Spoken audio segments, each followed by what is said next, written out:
Rani dari Kabupaten Mukomuko.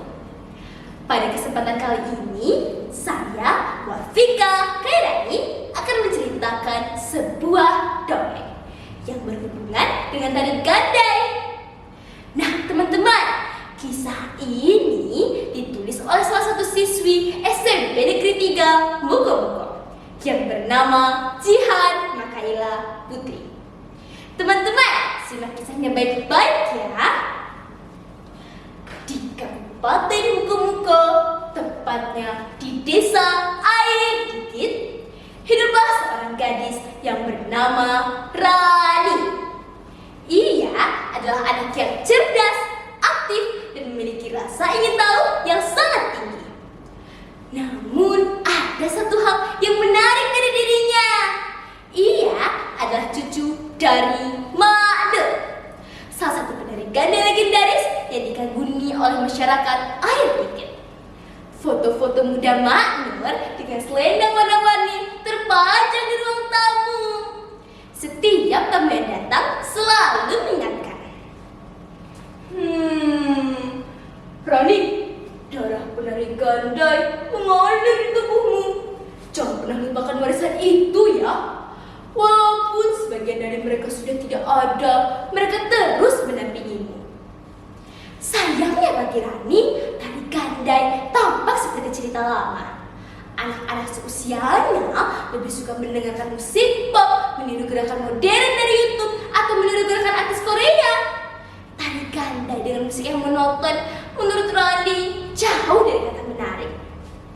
Hingga suatu ketika, gurunya di sekolah, Bu Lestari, mengumumkan bahwa akan ada festival budaya daerah antar SMP Kabupaten Mukomuko. Setiap sekolah diminta untuk menampilkan ciri khas daerahnya masing-masing. Tentu saja SMP Negeri Air Dikit terpilih untuk menampilkan tari gandai. Anak-anak, ada yang melihat Rani? Itu Bu, itu Rani. Rani, kamu yang akan menjadi penari utamanya. Saya Bu, tapi saya tidak bisa menari gandai. Justru karena itu kamu harus belajar. Ingat, leluhurmu adalah penjaga tradisi ini. Kalau bukan kamu, siapa lagi? Sejak saat itu, Rani terpaksa untuk mengikuti latihan di balai desa. Mak Nur sendiri yang melatihnya. Dengan tubuh renta, suara lembut, dan tatapan penuh makna, neneknya mengajari gerakan demi gerakan. Langkah maju, putaran tangan, ayunan selendang. Sayangnya bagi Rani, semuanya terasa membosankan. Nek, kalau aku menari seperti ini, siapa yang mau menonton? Rani, gandai bukan sekedar tari untuk ditonton. Gandai adalah doa, cerita, dan kebersamaan. Setiap kamu melangkah, itu ada suara leluhur yang ikut menari. Di sekolah, teman-temannya malah menggodanya. Rani, penari gandai ya? Hati-hati, nanti ketinggalan zaman, ucap Aryo sambil ketawa lepas. Rani semakin ketakutan. Ia takut ditertawakan saat tampil di festival. Hingga satu malam, Rani termenung di kamarnya.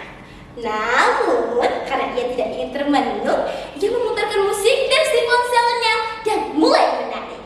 Hicurita du du du teng teng teng teneneneneneng. Musik dance itu membuatnya terasa bebas. Tiba-tiba lampu padam. Gelap menyelimuti desa. Samar-samar Rani mendengar suara selai gandai dari balai desa. Ia semakin ketakutan, lalu mulai keluar dari rumah.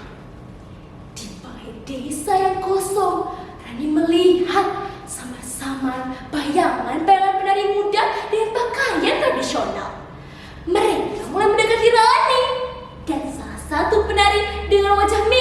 sekali dengan Mak Nur saat muda, berkata, "Rani, kami adalah leluhurmu. Jangan biarkan langkah kami berhenti. Kandai adalah nafas desa ini, nafas tanahmu. Jika kau menolaknya, suara kami akan hilang." Seketika seluruh bayangan itu hilang. Keesokan harinya, Rani menceritakan kejadian tersebut kepada Mak Nur. Mak Nur hanya tersenyum. Ya, kau jangan takut, Rani. Itu ada suara leluhur. Hari festival pun tiba. Awal besar di Kabupaten Kungko dipenuhi oleh ratusan orang. Ada yang menampilkan tarian nasional dan lain-lain.